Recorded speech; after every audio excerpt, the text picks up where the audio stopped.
কি হয়েছে তোমার? আরে আর বলো না, ওই যে ওই পিচ্ছিটা না আমার শাড়িটা নিয়ে দৌড় দিছে।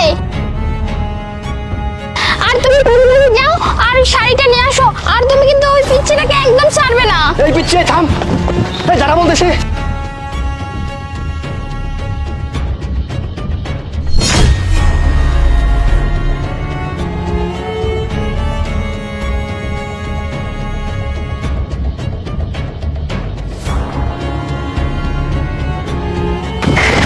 এই পিচ্ছি, এই থামো। তুমি আমার স্ত্রী শাড়ি কেন খুলে নিছো?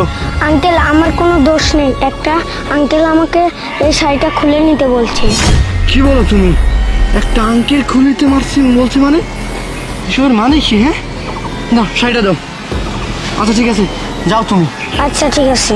কে হতে পারে আমার স্ত্রী শাড়ি খুলে নিতে বলে, আমার স্ত্রীর মান সম্মান নিয়ে টানাটানি করে? কে লোক? না, যাই। আরে তুমি ঠিক আছো তো? হ্যাঁ হ্যাঁ আমি ঠিক আছি। আচ্ছা ঠিক আছে, এই নাও তোমার শাড়িটা নাও। আচ্ছা তো আরে আমি জানতাম কেউ একজন হবে।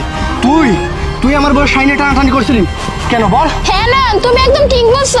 এটাই সেই বুড়া লোক যে আমার শাড়ি নিয়ে টানাটানি করছে, আর এটাই সেই লোক যে লোকটা পিচ্ছিটাকে পাঠিয়েছিল যে আমার শাড়িটাকে টান দিয়ে নিয়ে গেছে। নয়, তুমি ওকে একদম ছাড়বে না।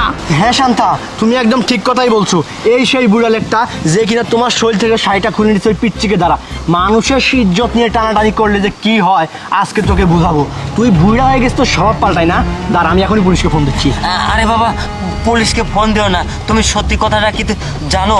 এই তোর কি কথা শুনবো রে বুইড়া ছোট লোক কোথাকার? তুই রাস্তাঘাটে একটা মেয়ে মানুষের ইজ্জত নিয়ে টানাটানি করতেছিস। নয়ন ওর কোনো কথা শুনবে না, তুমি পুলিশকে এখনই ফোন দাও। আচ্ছা ঠিক আছে, তোর সত্যি কথাটা কি আগে বল। তোর সত্যি কথাই আগে শুনি।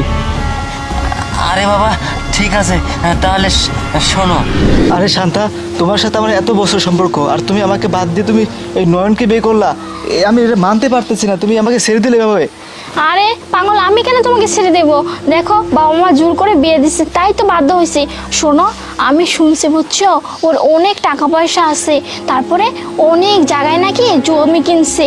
শোনো, এক কাজ করি, এত সহজে তো হাতছাড়া করা যাবে না। যেহেতু বাবা মা বিয়ে দিছেই, তো না তো আর করতে পারবো না।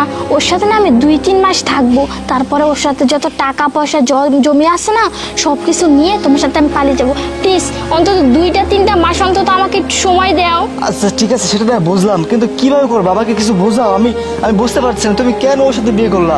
আচ্ছা বাবা, তুমি আমার কথাটা শোনো।